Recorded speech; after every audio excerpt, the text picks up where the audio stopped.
If it happens, Bud Crawford, oh, absolutely. We'll be there, Stephen A. We'll see Bud Crawford and Canelo. And I want to see that fight. But I would rather see him fight Benavidez. I agree with you. Ending punches, like just the whole stat. Crawford is leading. And so I do think that it's a tough fight, but I would lean more towards Crawford simply of his, skill set. Power ain't gonna be able to sustain throughout the fight. Watch. Shannon Sharpe did not hold back when he warned Canelo Alvarez about the dangers of facing Terence Crawford. Live on air, he reminded fans that even though Crawford fights at 147 pounds, he has consistently sparred with bigger men and handled them with ease. Sharpe stressed that Crawford moving up in weight only makes him more dangerous. His message to Canelo was simple and direct. Underestimate Crawford. You could make a serious mistake. Great fighters, they're not going to give me my due because I'm going to have 3 or 4 losses.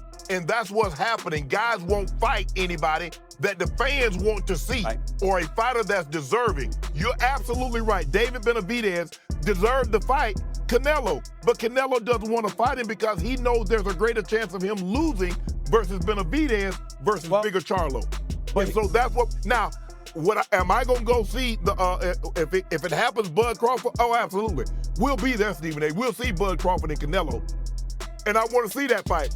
But I would rather see him fight Benavidez. Great fighters often don't get the respect they deserve because losses are used to discredit them. That's what's happening now. Too many fighters avoid tough matchups instead of giving fans the fights they want. David Benavidez, for example, absolutely deserved a shot at Canelo. But Canelo doesn't want that fight because he knows Benavidez poses a bigger threat than someone like Charlo. Now, if Canelo versus Crawford happens, of course I'll be there. I want to see it. But truthfully, I'd rather see Canelo fight Benavidez first. For instance, when he fought the guy that he lost to just recently. Bivol, yeah. Shout out to Bivol. He wasn't really able to find that niche there, but in Spurs, you can see him adapting, right? And so the biggest difference between Bivol and Crawford is the size difference in the power. Even though Bivol was an ultimate boxer, he still was able to keep him off him with the sheer power and strength. But with Crawford, I think that it'll be challenging for Canelo to get around the skill set, but it wouldn't be challenging for him to be able to endure the pain. And so that's what Canelo, because the mindset too is, if you can't hurt me, no matter what you do, I'm gonna keep coming forward. So if Canelo can adapt that mindset, take the shots, because he's gonna be throwing, and if you look at the stats too, in terms of punch output, in terms of landing punches, like just the whole stat, Crawford is leading. And so I do think that it's a tough fight, but I would lean more towards Crawford simply of his, skill set. Is this the biggest fight for his legacy? If obviously he wins, I think. Crawford. Yes. Yeah. I think it would be the biggest win. But given the fact that a lot of people, I think, expect Canelo to win because of the weight, where do you rank this in comparison to that huge fight with Errol Spence? So if Canelo wins, it would be one of his most top tier wins, but it would also be expected. So I don't know if it would take the umph off of it, rather the other way around, because of the size difference and what all Canelo has been accomplishing for the last. Daniel Jacobs analyzed the technical side before giving his opinion. He acknowledged Canelo's power and experience, but highlighted that Crawford's advanced skill set makes him unpredictable and dangerous. Jacobs pointed out Crawford's adaptability, his ability to switch styles mid-fight, and how that confuses opponents while neutralizing their strengths. With sharp reflexes and high ring IQ, Crawford could cause major problems for Canelo. Jacobs concluded that while Canelo has survived wars against punchers like Gennady Golovkin, facing Crawford's speed, precision, and tactical intelligence will be a completely different test. For that reason, Jacobs gives Crawford the edge. You need to put that pressure on himself. He's done what no one's ever done before. 2-time undisputed world champion. So why not just enjoy it? But obviously you want to go for that next challenge. Now for him, he wants to go for that Canelo. I would advise him not to go for that. But if he's the man and he knows how good he is himself. So I've got no I can't really say to him that do this or do that. So really, he believes in his skills. He feels he believes in his skill. We can't answer for him. We let him go and do it. You know what I'm saying? And and we all might be wrong. He might be even stronger than Canelo. He might pack the weight on well. That he might do really well in there. So look, regardless, You fought them both. Like, what are the differences between them? Obviously, it's way Canelo's strong and is easily hit. Very easily hit, very easily. Compared to when I fought against Crawford, I couldn't even hit clean. So really, that's the difference. And they both hit hard. Because and you could see the strength. You know, when I was fighting against Crawford, I didn't think Crawford was that strong, but when he kind of moved me around a little bit, he is very strong as well. So look, yeah. But why does he need to give that much weight? He's pound for pound #1 in the world. Why does he have to go up and fight Canelo?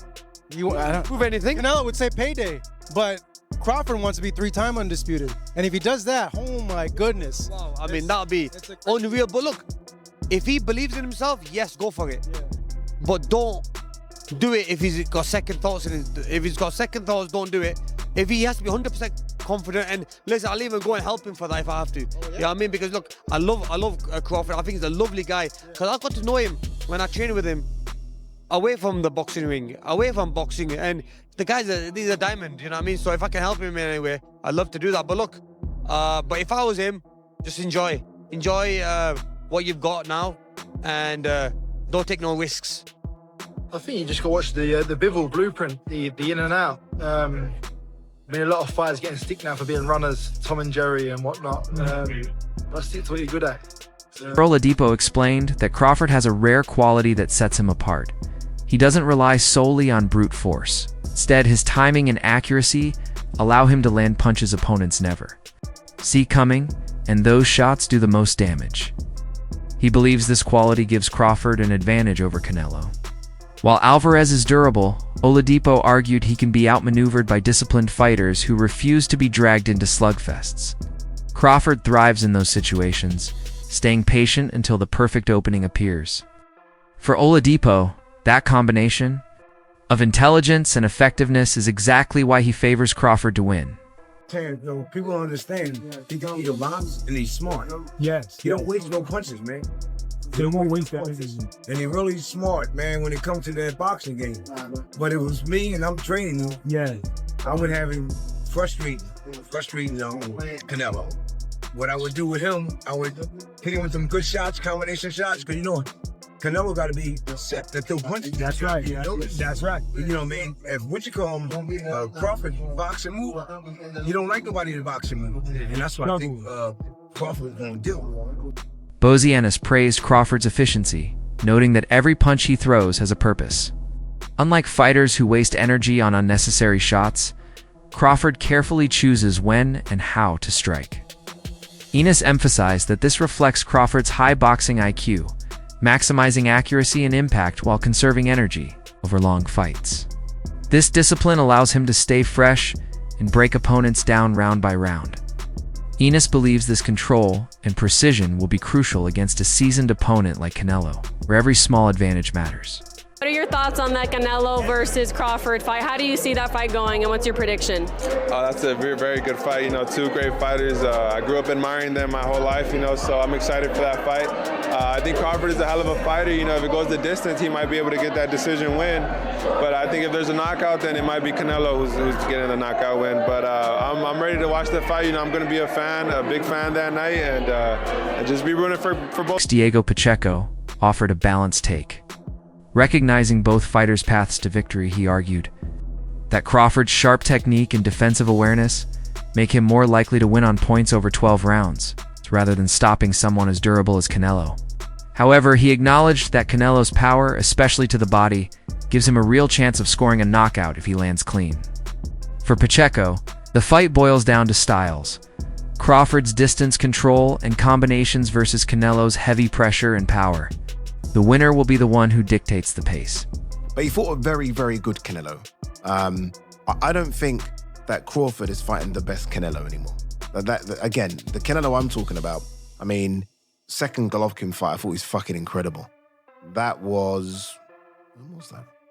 Geez, that feels like a long, long time ago. Second Golovkin fight was 2018. So I'm saying peak Canelo, although still very, very good people, peak Canelo for me was 6 years ago.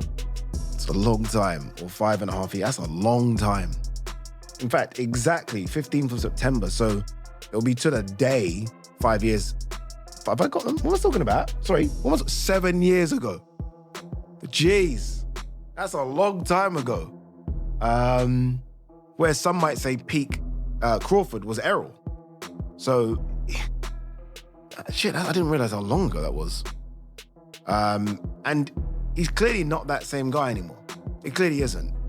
He's no longer fighting elite fighters. I mean, unless you're going to say William Skull was elite, Edgar Berlanga, no, Munguia, no, Jamel, no, John Ryder, no, the third Golovkin fight, no. So he's no longer fighting the best, but he still is very good, and he's still a top 168 pounder.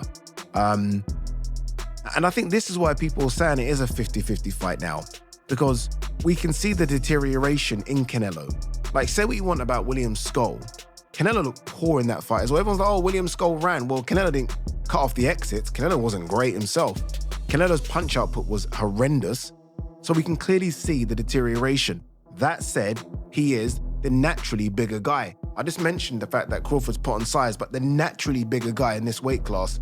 Nate Oladipo reflected on Canelo's career, noting that while he is still elite, he's no longer the unstoppable force he once was.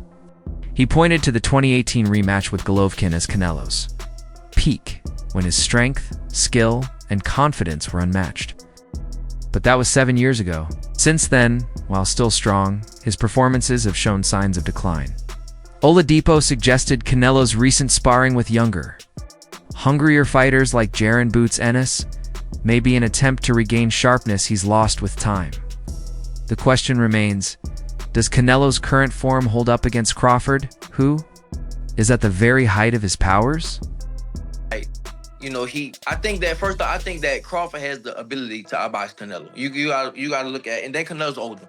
Crawford has the ability, but he's small, you know, and he can look bigger Crawford could look bigger in the weigh-ins and all that stuff, but it's always a difference. When you get that fight with somebody, you can tell. Same thing with Jamel. Jamel fought him, the twin. He fought Crawford, and in all the stuff, the weigh-ins and the press conference, Jamel looked like the bigger man. You know, his head, his neck, everything looked bigger. But when they got in the fight, you can tell. You can see who really was the bigger man. And I think that's the same thing. Crawford is putting on weight, but it's not weight. Like Canelo had the weight already. He doesn't have to put on muscle. He doesn't have to do that. He's already big like that. But I think that Crawford does have the style. He does have the style to beat him. If you look at the people that beat him or gave him troubles, Irislan, DeLaura, Austin Trout, Floyd, and Bivol, you know, they gave him trouble and stuff like that. And Skull moved around a little bit too. So I think that Crawford has that, but I don't know how Crawford is gonna respond when he gets hit. Same thing with Jamel. Jamel was undisputed at 154, and Canelo hit him and shit. Jamel was like, hell no. Jamel took a knee, you know? So it's a big difference. And Crawford had that one fight at 154, and he didn't, you know, Madrimov would touch him up a little bit. And this is nowhere close to Madrimov. You talk about Canelo. Now, if it was just another bigger guy, I would go with Crawford. But you talk about this might be, I mean, people might kill me for it, but well, not really, but this might be the best Mexican fighter ever. One of them, at least, right? You talk about Canelo and Crawford going up against him. So the only thing they have, but I would say the only thing he has going for him is he's a skillful fighter.